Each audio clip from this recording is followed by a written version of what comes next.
Hello and welcome to a deeper dive with me, Dara Cam.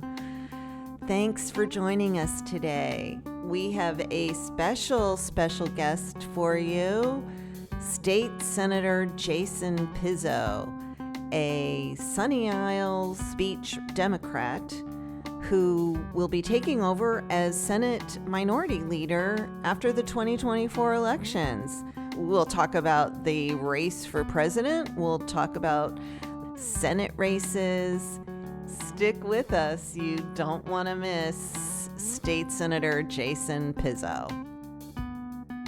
But I think a lot of my Republican colleagues are not unhappy that the DeSantis playbook is not playing out well nationally at all. You're listening to A Deeper Dive with Dara, a podcast by the News Service of Florida. Hello and welcome, Senator Pizzo. Hello. Thanks for having me. It's really good to see you because we can see each other. You guys can't see us, but Senator Pizzo and I can see each other. Let's just jump right into it. You're on a college tour right now. What's the purpose of that college tour, and what are you talking about? So it's the primary theme is about listening. We have obviously seen, you can even anecdotally, just in a lot of races, whether they're local, they're county, municipal, county, state, federal, the turnout, the apathy, and probably the distrust, disinterest, and indifference that we have, especially from 18 to 25-year-olds, I would extend it to 29-year-olds even, is really palpable. So we're just out there listening. And a lot of our suspicions about why there's engagement either from a protesting side, an advocacy side. These young folks are very involved, but they've given up on, I think, or don't know about a lot of the basics about how you go and contest something or challenge something or speak about something with a state legislator before they wait and then sort of skip to the situation where the bill's passed, it's signed into law, and then you see the negative effects. They're frustrated. They're frustrated, and rightfully so. I mean, so are some members of the legislature. But we started at FSU and FAMU in Tallahassee, and it's a mixed crowd. This is not specific to Democrats; it's just to students in general. So we were delighted to see that someone raised their hand. I remember the first one to raise his hand, Jack at FSU, was like, "I'm a Republican," almost like, "Is it okay that I'm here?" I'm like, "Yes, yes, it is. It's perfectly fine that you're here. We want people to engage. We're not steering in any particular way." So the conversation, after about a few minutes of them realizing that I really wasn't there to talk at them, but with them, and to try to, I even joke that I'll shamelessly steal really good ideas, because a lot of my great ideas have come from high school students even, and college students. Once they got comfortable, they started rattling off bills and policy that they're really bothered by. And then, of course, I said, about a half mile down the street is the state capitol, where regardless of where you're from in Florida, you have free access to go meet with these legislators. I having a pretty good memory, I don't remember meeting with any of you. And what did they say? They're like, "You're right." And I was like, "Listen," but it was mea culpa from our end. I was like, "Listen, I apologize on behalf of the Senate, the House, and the whole process that makes it seem like it's like some insurmountable, multi-layered, bureaucratic prohibition and preclusion from young students being able to engage, and it's not." And I wanted to bring some sort of humanity and personalization to the whole thing, to be like, I'm just a regular guy with two 17-year-old sons who give me a hard time about these things too. So come see us. We're human and very fallible. I saw a report that your sons are registering as NPAs. They pre-registered to vote. They're 17-year-old identical twin boys, and I think they're having a little fun with Papa. And they went ahead and they registered as independents, and they said, "Earn just a little to your dad." Yeah, Dara, you can't see, was gesticulating the old Italian and Jewish kind of idea of, like, scratching the bottom of your chin outwards. But they're right. They said, "Go earn it." we'll vote for you because we love you and we know the work that you put in and the sacrifices you make, the amount of time we don't see you. But our friends and the rest of our generation are not exactly as enchanted by this process as we are, because they don't get to see it every day. Well, back to the kids that you see on campus, there's a lot of the young people turnout played a huge role in getting Obama elected. Do you see that do you feel like there's kind of an ennui at this point? Do you see are they excited about anyone on either side?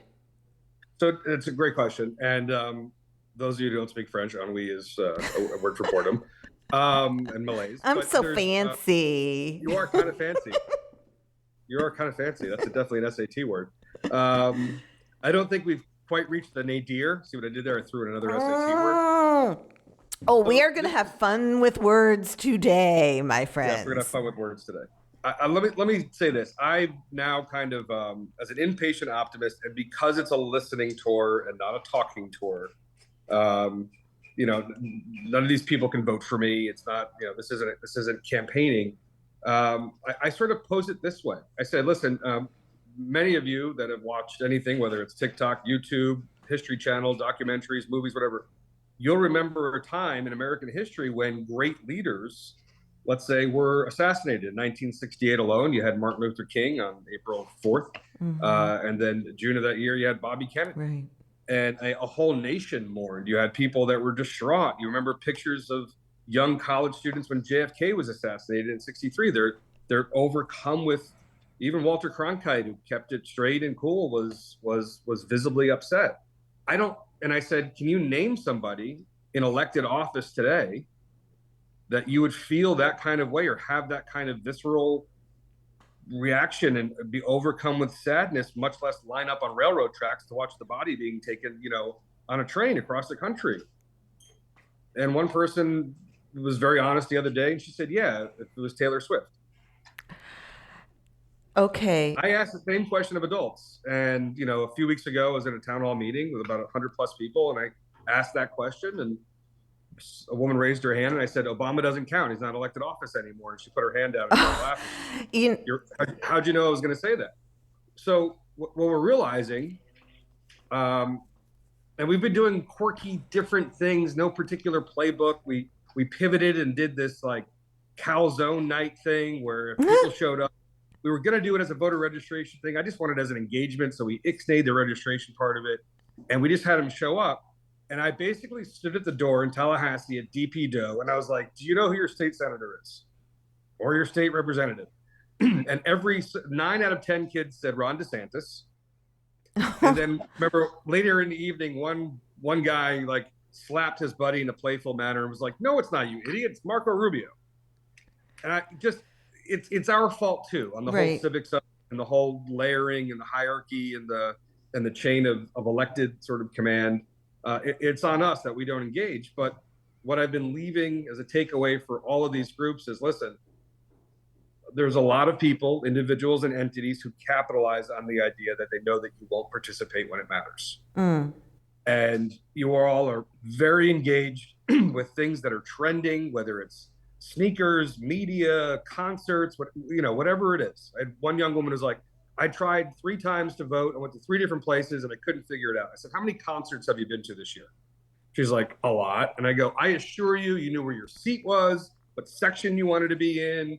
You traveled to get there. You have no problem finding out, where it is. So what I realized and what I'm gleaning is it's more about issues than it is individuals. We don't have these generational elected official sort of talents or status anymore. It's more about issues than it is about individuals. We don't have, I've had this conversation for several years with friends of mine in the process.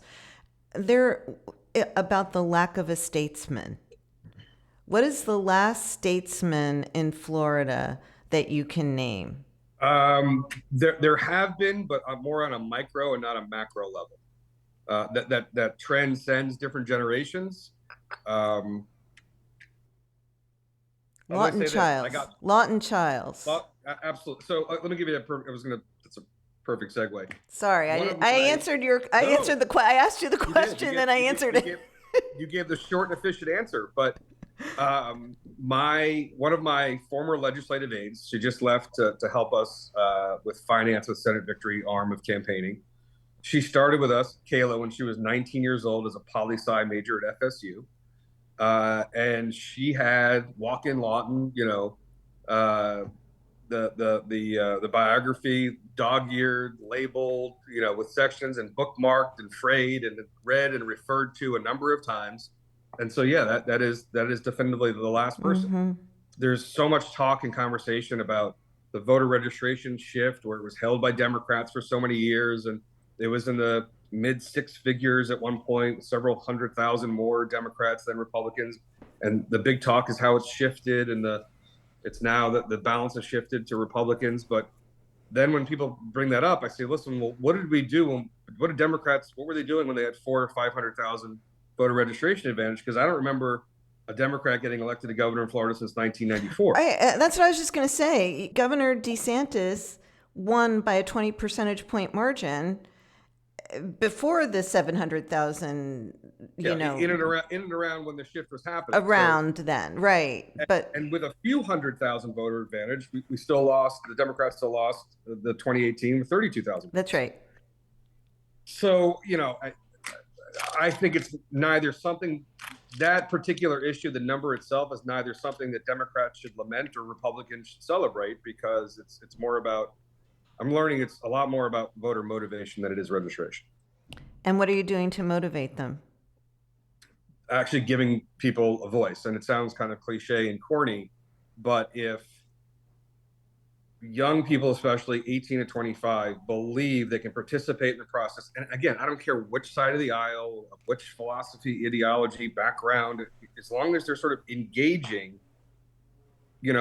as the dad of those two 17-year-olds, one of the very first things that we instilled in them was, don't bitch about it unless don't say you don't like a food unless you've tried it. Don't characterize or criticize something unless you've experienced it. It's just some very basic things. And that has to translate and has to be the same sort of idiom that we use when it comes to the legislative process. That my colleagues know that if people are not participating, then that's an audience they do not have to cater to and be sensitive to. With a caveat, I've explained to all of them, and just from my personal experience, but I know this is the same for a lot of members. And I remember posting this on social media a couple of years ago. People were like, you shouldn't say that. If we get the same email, Dara, about the same issue, it's verbatim the same, and we get it 1,200 times, that doesn't become more effective because we have more of them. I get handwritten letters from prison inmates all the time, and I read them because that's their medium, that's their way of communicating. And I ask about thank you cards. Do you guys handwrite them and things like that? And I'm seeing a lot of students who are really, really passionate, which is beautiful to see, about a particular issue, but sort of skipping over a number of layers geographically and politically to get right to marching on Washington or protesting at the Capitol. And what I've explained to them is, and then I saw a lot of nodding heads. I think it's resonated over the last couple of years. When 1,200, 1,300 people show up to the Capitol, it's a wonderful demonstration of First Amendment right, of advocacy and all that. But I see that, like, my Republican colleagues on a controversial bill get further entrenched and hide behind the door when that happens. And I said, I assure you that if a 16, 17, 18-year-old gets a meeting with one of these state legislators and tells them a personal story, and they can attach a name and location and chronology to all these things, it becomes much more difficult to vote in the majority with the way they're supposed to vote when it's screaming and yelling, in a particular place. And that has always been more effective when there's a personal story. Yeah. You've seen it on the floor. We have Republican members who have family stories about particular issues, and there's absolutely no consideration or sensitivity given to the fact that even in Republican households, you have transgender children, you have those of different races and ethnicities, whatever. And there's just this blanket sort of playbook for the opposite side of the aisle right now is inconsiderate, or at the very best, indifferent to real personal stories. And the more those are told on an individual basis, I told the young woman at FSU who was very critical about a particular bill, who admitted to me that she didn't vote because she didn't think it was worth it, has never gone a half mile down the street to see her state senator. or her state representative, but promises me that she will, going forward, that having had that conversation, if she had it with her state legislator, would be a lot more effective than being one of 1,000. Yeah. And I'm not to discount. I want to be very clear, not to discount. It's a beautiful thing to see, but it doesn't pick up any momentum when you skip right to that before the one-on-one. Yeah, and also, I mean, let's be honest, it does alienate the majority party when the kid, and I'm not advocating against them doing this either, because they were quite effective after Marjorie Stoneman Douglas, when they came Absolutely. up and they flooded the Capitol, and their parents did. And I mean, they were very effective in helping to get the first gun restrictions passed in Florida in decades. There was a lot of other sort of the timing of that event, I think, played a contributing factor. But right now, the tenor in the Capitol, with the chanting and the stamping on the floor, and the shutting down the process, I just don't think it's helping. I don't think it's moving hearts and minds. Well, to that point, I mean, I literally have filed and successfully passed legislation. It took a couple of years, and it was under somebody else's name when it did. But I'll give you a perfect example. I had 3 16-year-olds who reached out to me from Miami-Dade County. At the time they were 16. They're now successfully all in college, but they reached out to me that they did a study about providing naloxone, which is the I remember that. Yeah. Right. I think you remember, and you covered it, and you spoke about it. For 2 years, I tried to get it in. I was told the data. That's the anti-overdose drug, by the way. Anti-overdose right. to opioids, right? Things like fentanyl and stuff. And then Jim Boyd had a bill, last year, and all of a sudden it was vogue to talk about and trendy to talk about opioid task force ideas. And he's like, this is a really good idea. I'd be happy to put it in the bill, almost like, why haven't we done this before? And I'm like, I don't want to get into the conversation about why we haven't done it before and who refused. And, if you don't have pride of authorship about, as I said consistently over the last few years, you can get a lot done there. Right.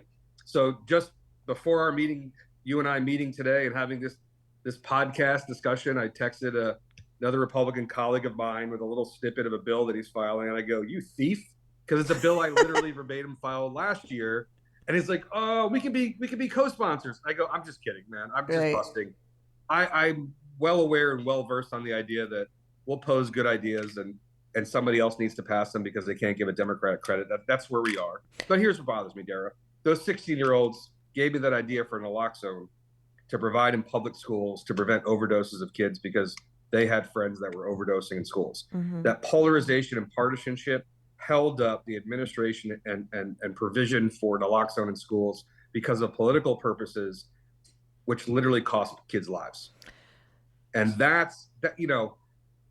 I'll give you a tidbit. It was Nick DeSegli that I texted today because I had a bill last year about releasing balloons, releasing crazy amounts of balloons, which are terrible for the environment. Mm-hmm. Very important environmentally, but I would rank that lower than saving kids' lives by providing them a spray up their nose, which will give time for paramedics and EMT to arrive and save some parents' kids' lives because of partisanship that took basically 2.5, 3 years to pass. Right. And that's that. And kids know it. Students know that a lot of times that really good ideas, just because of the partisanship and polarization, public at large, I don't think realizes how divided and divisive it is. But that's where we are. And the same thing with the HB1 a couple of years ago. I don't think people should protest in front of legislators' homes. And I posed it as an amendment, and everybody on the floor thought it was a great idea. This was 3 years ago. Everybody thought it was a good idea. I saw Republicans running over to Danny Burgess, who had HB1, the anti-riot bill. And I was like, listen, here's the reason for the amendment. You're not going to change my mind, my heart and mind by going and terrorizing my wife and kids at home while I'm in Tallahassee. That's not effective. Okay. That's like terroristic tactics.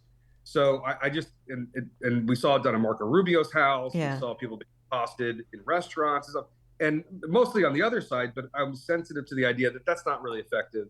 And it's really kind of violative of personal space. Right. And everybody thought it was a great idea. It didn't pass. and it wasn't accepted into the bill because I think Burgess said basically he was inflexible at that point about changing something because he was getting direction from somewhere else, of course. Right. The next year, Senator Keith Perry had SB 1664. It's toward the end of session. We're all getting a little loopy. And they're like, any questions? And I was like, I have a question. Aaron Bean was up at the podium subbing in for Wilton Simpson. He's like, the senator of the 38th, Senator Pizzo, with a question. I said, yeah, I have a question. This is verbatim my amendment to our bill last year on HB1. What's the difference? And Keith Perry was just very honest, and he said, the bill sponsor. Wow. Well, that's refreshing.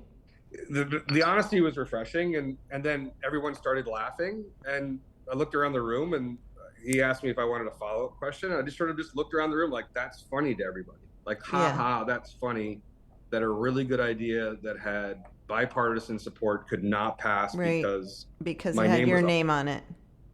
Yeah. I mean, to that point, Senator, how do you're going in with a supermajority. I think you've said that you don't expect the Democrats to pick up any seats in the Senate in next year.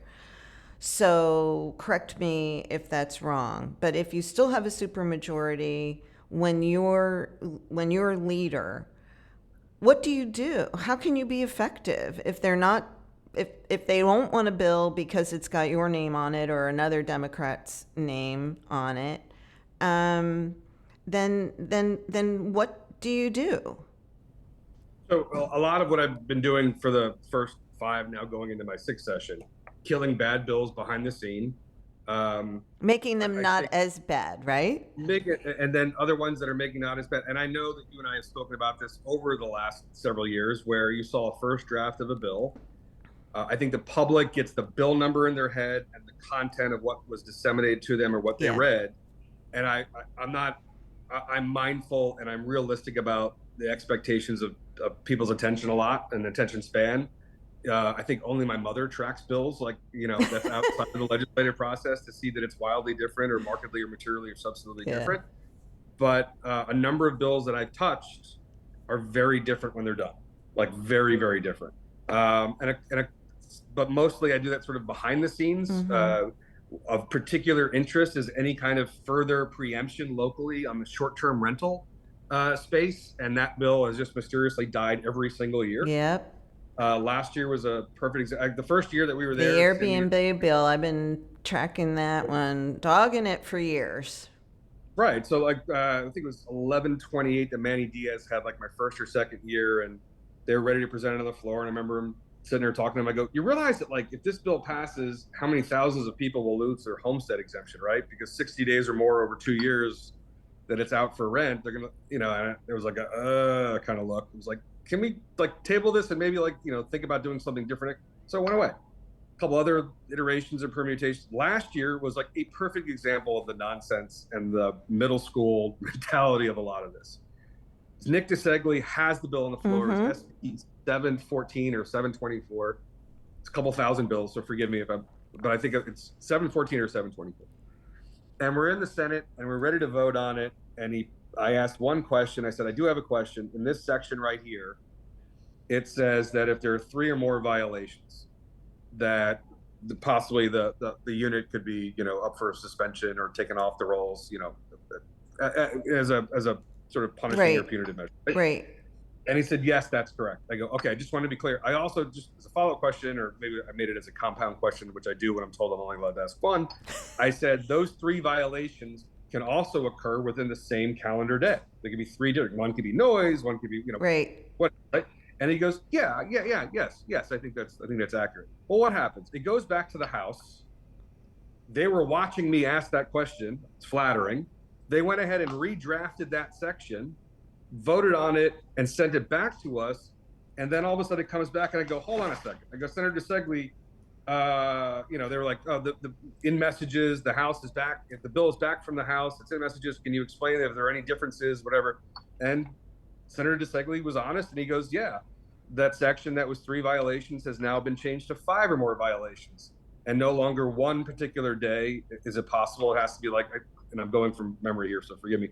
It has to be like over 5 or more days. And I was like, they just completely rewrote that whole idea. You can terrorize a neighborhood for like Right. most of the week, right? Right. And I look at them, and I remember asking, I go, and they're like, Senator Pizzo, do you have a question? And at this point, everyone in the room was like, seeing it in real time with eyes wide open in slow motion, that we not necessarily all agreed on it, but we all came to a consensus and understanding of the position and trying to be reasonable and flush it out, only for the House to change it and send it back again, like off of a question I asked, right? I mean, so petty and so preemptive of local control. And I said, Senator DeSegli, are you going to take that? He sort of looks around and he goes, no, we're not taking that. I think I said, are you going to take that crap? And he I said, remember no. that. I remember And that. He goes, no, we're not going to take it. And I think you guys stripped it out and then you sent it back and then it died. I believe, if I remember correctly, but. And then it died. Yeah. And so, you know, Dara, I haven't held a press conference in the 5 sessions I've been there on a particular issue, because I believe in calling people in before we call them out.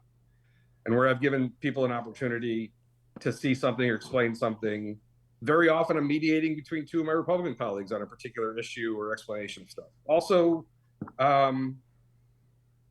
you know, I've been very lucky that people know that I don't have press conferences and I'm not calling people out. I'm not saying this is, but we'll actually have direct conversations and try to reach a consensus. Some people are just don't want to have that conversation, don't want to, you know, be educated or charmed otherwise. But a lot of people I'm finding are receptive, and I think you've seen some votes over the last few years that have changed from the other side to, I don't want to say our side, but not necessarily going along with, you know, what they're told on a number of issues. Stick with us. You don't want to miss State Senator Jason Pizzo.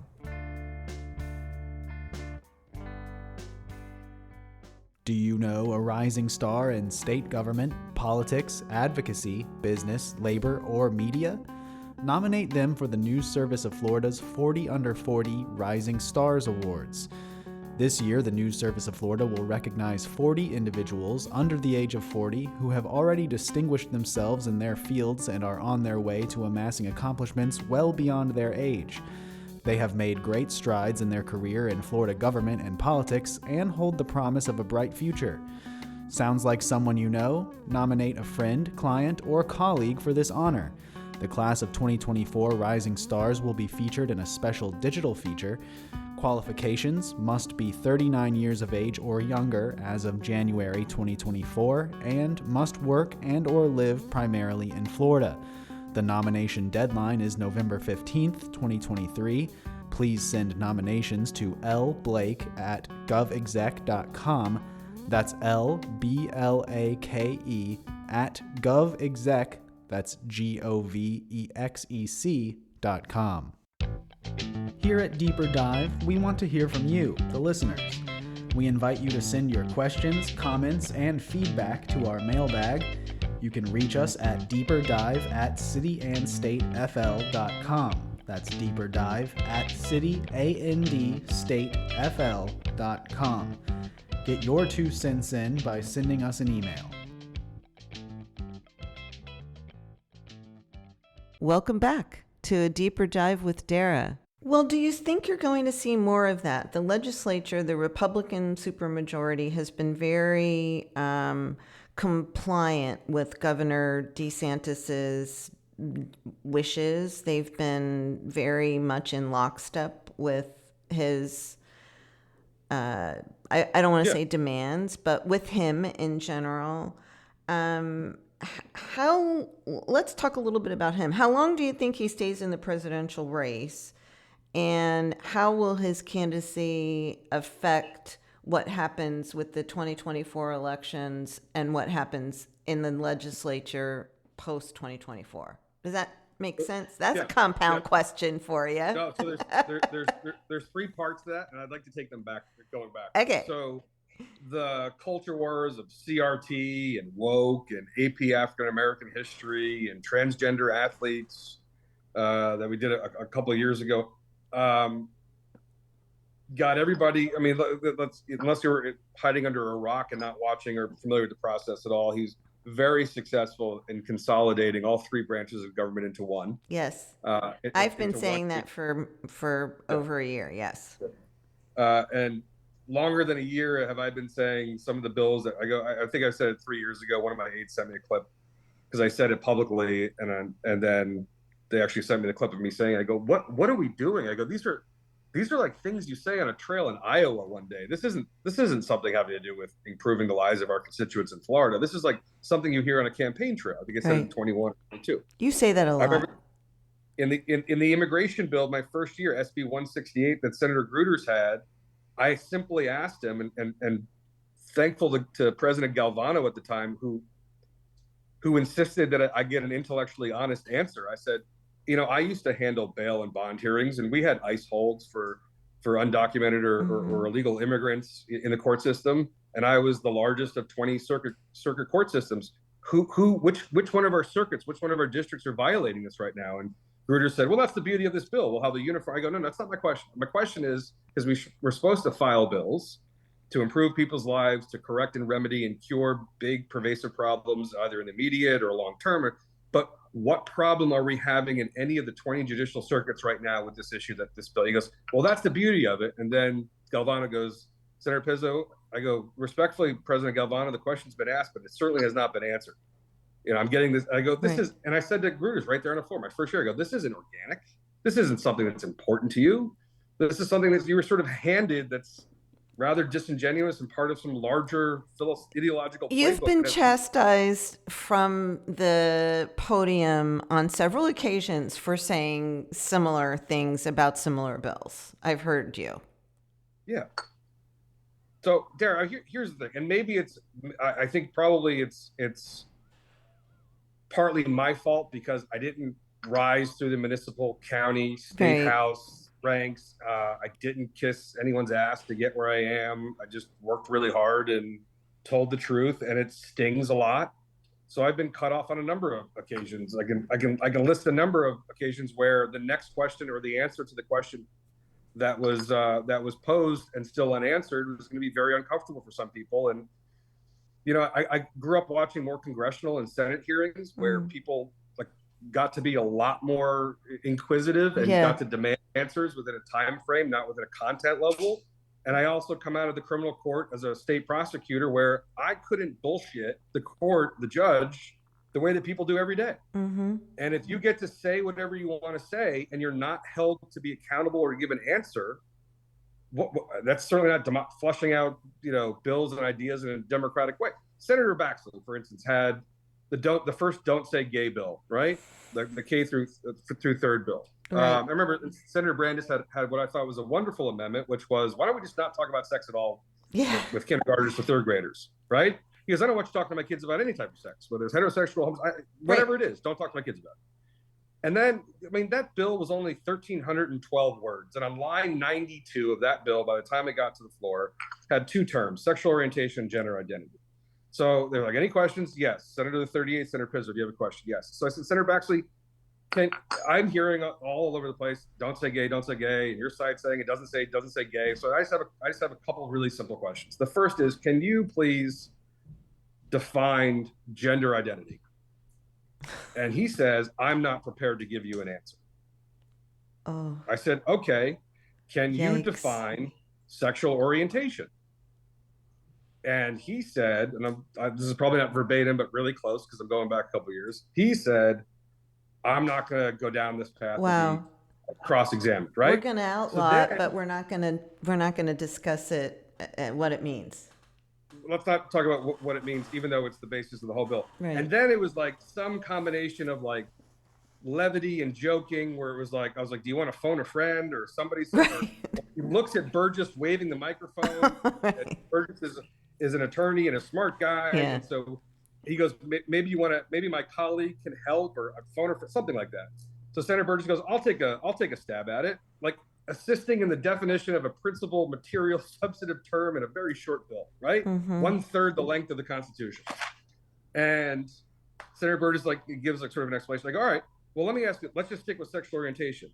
is a possible definition or distinction of sexual orientation, perhaps heterosexual and homosexual. And he said something like, yeah, I think that's fair. So it does say, don't say, what's another word for homosexual? Gay. Right. So it does. I mean, like, look, just, and those things sort of get cut off. But the length that you had to go to get that answer demonstrates something about. You were answering my question. Is it intellectual dishonesty? It's my mom used to say to me when I got in trouble for something. She's like, Jason, you either knew or you should have known. Right. One makes you ignorant, which you could cure, and the other one is means that you did something nefarious, malicious, deceiving, conniving, whatever it is.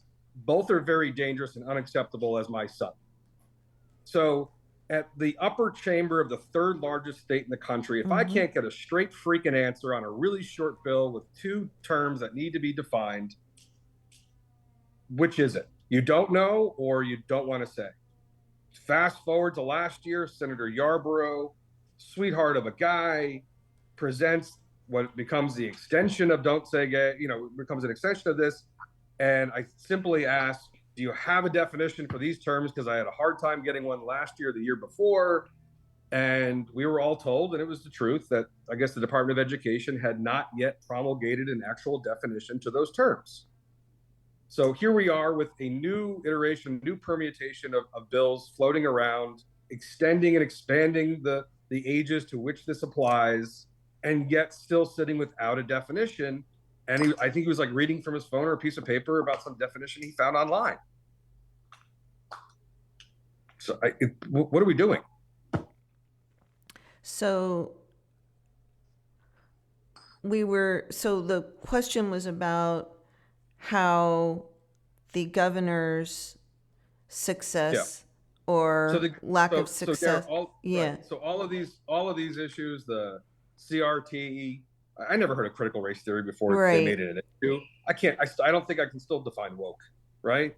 I have not, as the parent of two 17-year-olds who are engaged and civically minded, I have not run into the problem where I'm trying to pull them away from the library because they're reading too many books, especially ones that are, it's a very sort of loud distraction from having the political will to actually tackle the real issues. However, that playbook, as we've seen, has been rolled out nationally. And I think you have a pretty stark mandate from Republicans that are being polled on the national level about how they feel about DeSantis's performance, his philosophy, his ideology. I think it's been weighed and it's been measured and found incredibly wanting. I think a lot of my colleagues were pressured into endorsements, right? Dangling over whether it's appropriations or projects that are important to them, policy that's important to them. And I think this is, you're not going to hear it publicly. I think one member actually has come out, but more specifically on Jewish issues, fine. But the bulk of those not a member. Member of the House right now. Not a member of the Senate yet.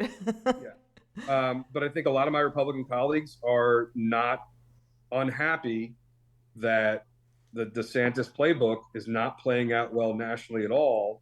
And I think they should feel empowered and compelled now to take back the autonomy of the legislature. Yeah, but will they? For those that have conceded, like take Joe Gruters, right? He didn't endorse DeSantis, and then DeSantis went in an objectively calculating manner, went and just cut all of his appropriations. Myrtleized him. He myrtleized him. I told you we'd have words today. Yeah, but here's the thing. People are starting to realize that the top executive being punitive to an individual member because of their own ego and political aspirations only serves to the detriment of the constituents who might otherwise have been fervent DeSantis fans, to realize that someone could be so petty as to go and cut infrastructure, education projects, beautification, survival, after school program, whatever Joe had that was in a basket of appropriations, and to have them cut. I mean, DeSantis did the same thing to Wilton Simpson a couple of years ago. Yeah. He had to stand there at a press conference while DeSantis was announcing, gloating about, big expensive projects he was cutting. And they were the projects of our outgoing Senate president standing next to him. Right. And I think And then there's also, every year we get a lot of our appropriations, which are at the lower end compared to Republican members, obviously, also get cut. And but now I'm being asked, like in committee meetings and appropriations, like, do you realize that you have appropriations and you're being critical of this person or criticizing this person? And I go, yeah, I get it. They're going to get cut anyway. But I can assure you that sanitary sewer lines and sea level rise problems and after school programs and a lot of critical issues should not be partisan. I have a lot of Republican local elected officials and obviously constituents as well.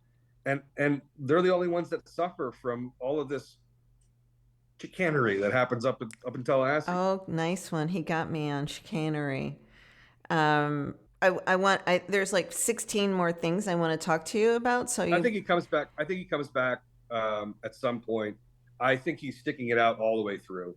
All the way through, really? Yeah, I'll tell you why. Yeah, even in Florida.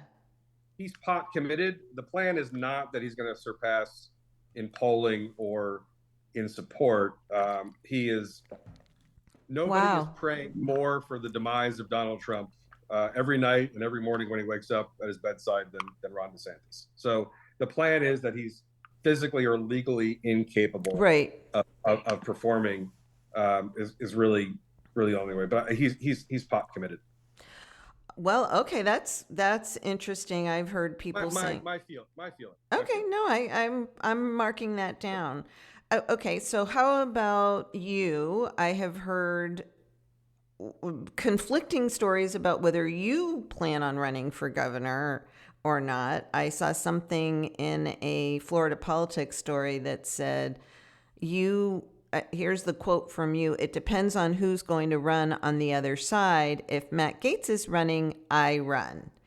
Do you mean that? Yeah, absolutely. Here's why. I think they're going to have. We're in an interesting environment. Democrats are in a super minority in both the House and the Senate, and we've had this autonomy to act sort of on our own and individually for a long time. It's more difficult for us to coalesce. The Republicans have been very good at getting in line and picking who their horse is going to be in a race, whether it's a Senate or a House race or anything else. And you see people that have raised money, had events, and then all of a sudden they withdraw and somebody else comes in because they're the TAP's favorite. Yep. We've seen it in a number of cases. And it's done in a very, if you're outside of the sphere, in a very subtle way. From Tallahassee and those power brokers. But the 26th is going to be very interesting because Jeanette Nunez is not necessarily going to clear the field if she wants to run. Right? Yeah, you're going to have a crowd. What he's saying is you're going to have a crowded GOP field. I think you have a crowded field. I think you're going to have the likes of a Jimmy Petronas, Wilton Simpson, Ashley Moody. I think they all sort of probably get 61% of the vote. Mm-hmm. If this is the scenario, then it becomes very attractive and sensible to do so.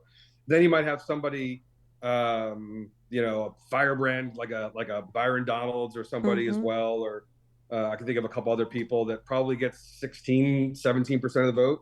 But I will tell you, based on attendant polling and support and popularity of Trump himself and individually, especially if he's not the nominee and especially if he doesn't win, you can have a lot of residual support of people that still want to challenge either that support or angst somewhere.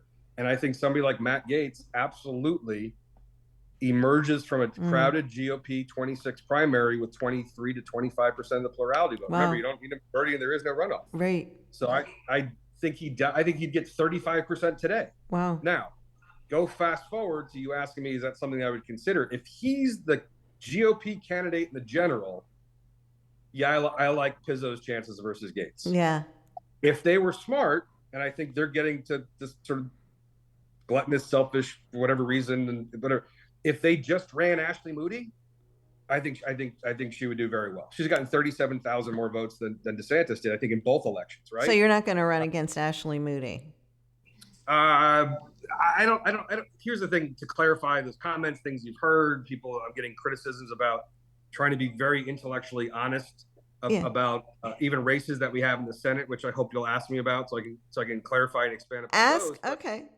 Yeah, finish up your thought, and then we'll wrap on the Senate races. We have like 4 million NPAs that will I strongly believe if the Democrats have the right candidate, will not vote for somebody like Matt Gaetz. Mm-hmm. But we also have 4 million NPAs that, given the choice between something that might be, not exactly, incredibly charismatic, but safe. Seems more benign. Yeah. Is that a fair assessment? Well, no, that's what I'm saying. That's where somebody I think like Ashley Moody does well, because listen, my biggest criticism is inaction and lack of productivity. Not entirely so much criticism about things that she's done. What do I mean by that? Yeah, she's attached onto briefs and lawsuits and all that stuff, and wants to be, she's on the Trump train. She's on the Trump train, and it's like no marijuana, it's a gateway, right? All of this stuff, right? But I don't ever see a press conference where there's a screen behind her of 110 mugshots of people that her office led in a huge human trafficking ring or drug ring or price gouging or taking advantage of seniors and fleecing their savings. So I think she's done a very good job of really relatively, I don't mind saying, doing nothing over the first term and a half and not making any waves. I mean, say what you want about Bondi, she didn't mind mixing it up.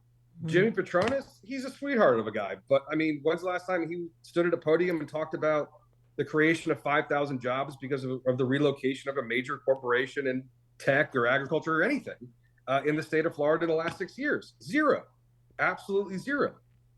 So, they've done a very good job of kind of like, taking the right photo ops, going to the right places and all that stuff. But, people, a large portion of the American population who wanted just to be left alone, that were economically secure enough, wanted an outlet and a place to go. Family members of mine qualify, under that guise, and chose Florida as a place where they weren't buying into the star-spangled awesomeness of this and that. It was just the right to be left alone. They weren't using public schools. This rush of people that we have that are coming are as much looking to evade state income taxes for kids they don't have in the public school system anymore, for goods and services they don't need from their government, as they are really being like buying into the rah-rah DeSantis and his ilk are great. I mean, I don't think people are that politically engaged that's the impetus for what's driving population.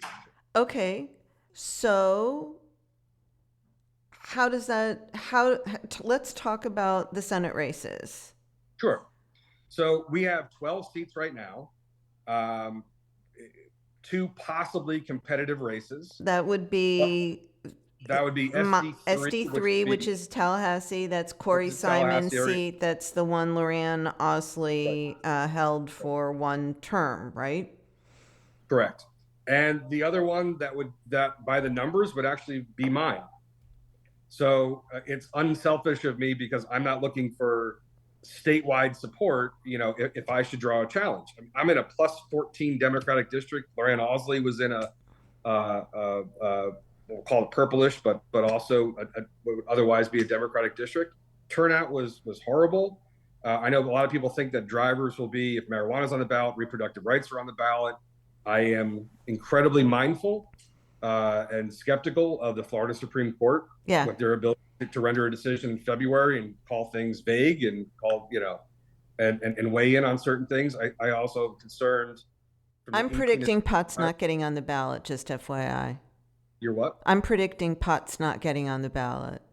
Now, and so does that affect, and this is some of the questions I've been asking on the college tour, if that is the result, do 18 to 25, 18 to 29-year-olds fall into a sort of further sort of apathetic state of like, this system sucks, it's rigged, it's whatever. I mean, and they're right to think so, the will of the people. Or do they come out in droves to vote because like, this is ridiculous, we have to get everybody who would not be on board, or the party that's not on board with these things, that's stripped of. I don't think it's 18 to 25-year-olds that care as I don't think that's, I think that pot issue goes beyond that age cohort. So I think they think, I mean, you know better because you're talking to them. But to me, my sense when I'm talking to young people in my neighborhood and wherever I go, is that the whole system is so screwed up that no matter what, it doesn't matter if I vote because they're all the same. They're all corrupt. It's all the swamp, and it doesn't matter. That's kind of that kind of apathy is the sense that Now I take get. now take reproductive rights, which That's different. shame on the Supreme Court if it doesn't make it on the ballot. The first thing I said publicly after Roe was, Yeah. if we're going to really use 10th Amendment here, and the decision is now left up to the states, then it should be up to the people of the states to decide, and not your legislators, right? So it was like the very first thing that we said, very, very loud and very, very, very publicly. That is going to really, I can't think of another particular issue that should not be more so that should not be taken away from the people to be able to decide and dictate. I think the narrative, I think the talking points, and I think the ethos in Tallahassee about a lot of my colleagues on the other side of what they're told, or what the narrative. I mean, we can talk about property insurance all day long, about the narrative that's being used the last few years as to why premiums are so high, which we found to be bullshit. Yeah. Right. If you take that vote and that decision out of people's hands, I'm asking you, you've been in this process longer than I have, is that the tipping point for this system is just so incredibly effed up that even the people in droves overwhelmingly can't get a right or an opportunity to go ahead and weigh in. I think the abortion issue, I mean, I care what you think. Nobody cares what Dara Cam thinks. But personally, from my, being so long in the tooth, I do think that the abortion issue is an issue that will move voters, that will motivate voters. I think the 6-week ban. I'm with you. I think if reproductive rights makes And it I to the think, ballot, and I think even if it doesn't make it to the ballot, if the Democrats frame it, if you frame it that way, if you grab that and use it, I think you can harness that to motivate voters. Look, they wouldn't even let it, this Republican appointed Supreme Court wouldn't even let you get to choose about choice. I mean, that's how I see it's about the messaging too. If you guys just drop the ball on it, then no. I mean, who's going to motivate voters? To some extent, they're not going to motivate themselves. Absolutely. But this goes back to why I think we were talking about the sort of charisma or generational sort of talent in government or elected official, whatever, what we don't really have anymore. And that's why I said earlier when we started this that it's more about issues than it is individuals now, right?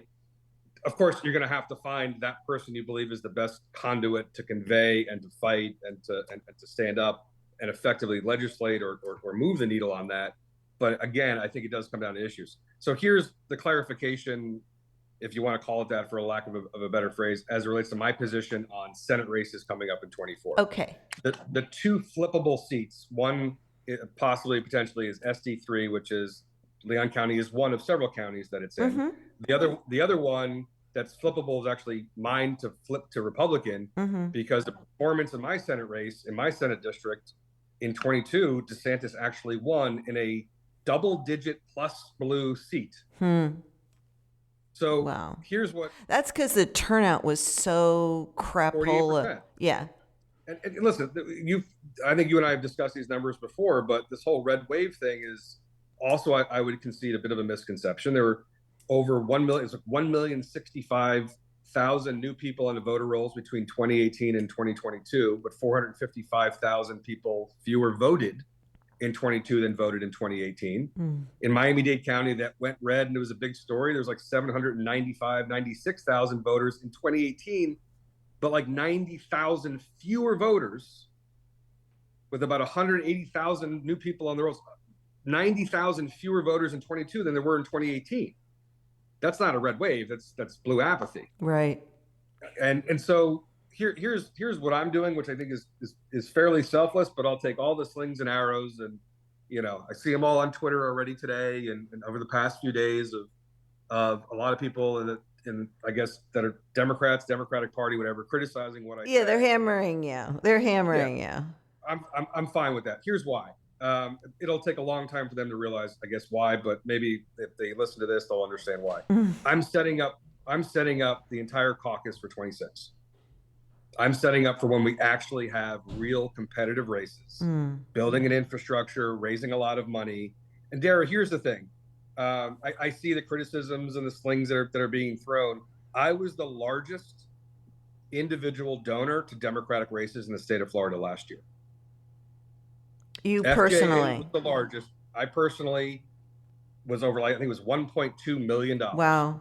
No larger donor than me. And as the incoming Senate leader, now running Senate Victory, I have real-time data given to me every day about where we are, about performance, about likelihoods and So trends. you're not talking out your ass.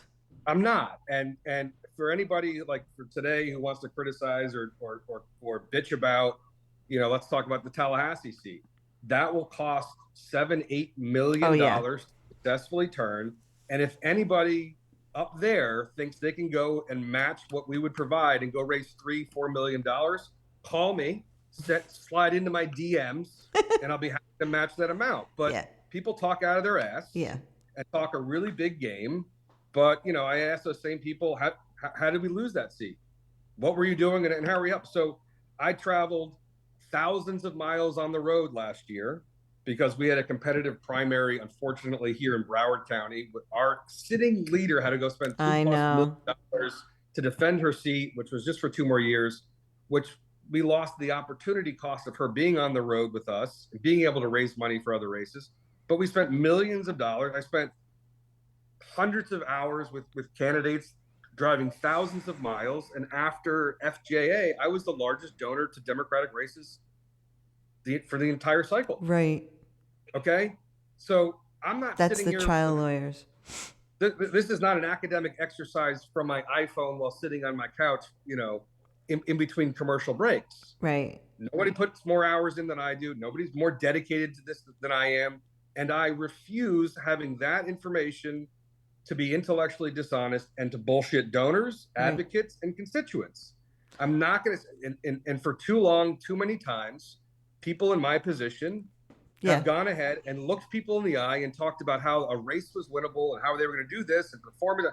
I'm not going to do that. I'm not going to bullshit people. You can't bring a gun. You can't bring a knife. You can't bring a knife. You don't bring a knife to a gunfight. To a gunfight, and that's what happened in SD3. You can't. They went all in on that race. I mean, I live in this district, and I got every piece of mail that came out in that race. Right. And so I want to be realistic. I'm not. And I talk about this all the time when it's condos and affordable housing. And this is the ethos of my office. We were raised in a way that talks about a legacy interest, leaving it better than you found it, building communities and ideas and neighborhoods and businesses and protecting the environment, not for today and tomorrow, but for 5, 15, and 50 years from now, right? I used to have colleagues that say, Pizzo, stop talking about poop. What they meant was I was talking about septic to sewer conversion, about sanitary sewer lines being improved because we have beautiful built environments, but the organs of our subsurface are failing miserably and getting off of septic. And people are like, that's not sexy to talk about. We're term limited to 8 years, maybe 10. And that's really expensive and tough love measures. With condos, I tell people, I'm sorry you're looking for a bailout, okay? But it's not happening. You were artificially suppressing your association fees for so long. It's the equivalent of smoking a pack of cigarettes, eating cheeseburgers every day, not exercising, and then being shocked when your doctor has some really expensive and troublesome news for you. Right. Okay? So I'm not just thinking about today. So I'll take all the criticism, whatever, but and if it's not realized what I'm doing for another 2 months or 2 years from now of how I'm setting up for the future when we actually have competitive races, when we actually and all of a sudden the next person who takes over after me is flush with cash in the account and has an infrastructure and a team set up to actually compete in those races and not cheerlead, but actually go out and fight, then it'll be fine. And if they don't realize it, then I can only do so much. But if you're in one of the flippable seats, Senator, I'm not flippable for us to pick up a seat. I think Republicans are looking at my seat as another seat to win. I know. I'm saying, but if you are one of the potential targets, then how are you going to set everything up for 26? You have to make it through.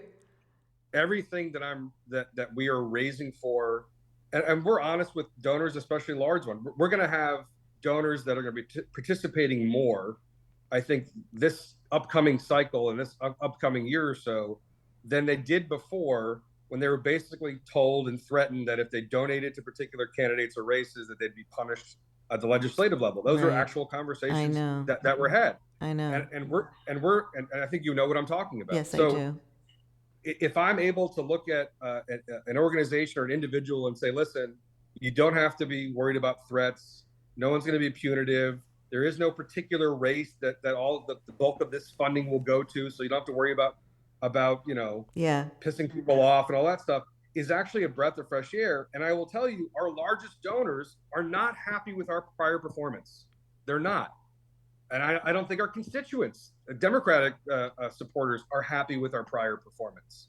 And so I think we really need, and I'm saying this as somebody who fully intends to commit personal dollars and personal hours and personal miles to this endeavor, to this mission, more so than I think anybody else will. I mean, just objectively, okay?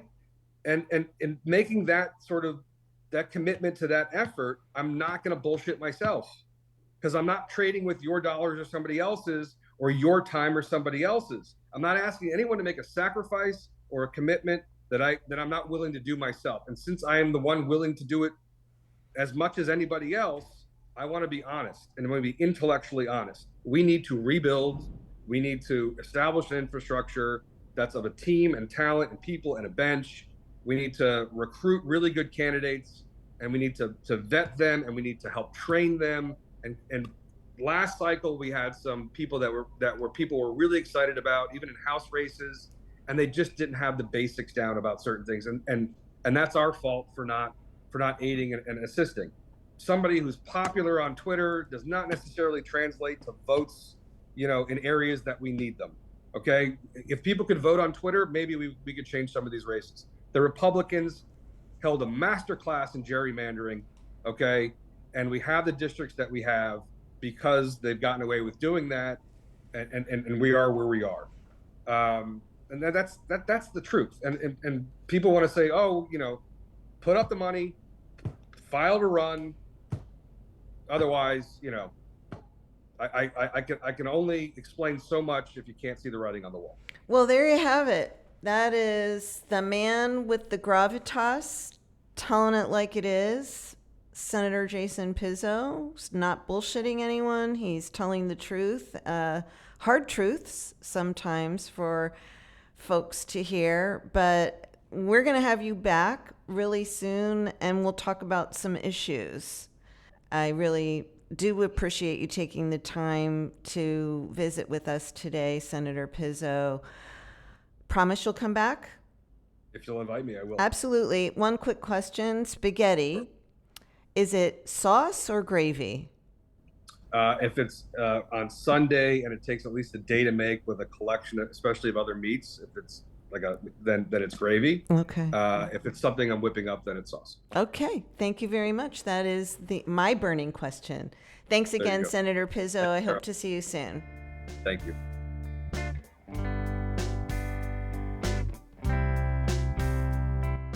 A Deeper Dive with Dara is hosted by Dara Cam, produced by Ryan Daly, and music for the podcast was recorded by Periodic Labs, LLC, and performed by Ryan Daly and Danny Reyes.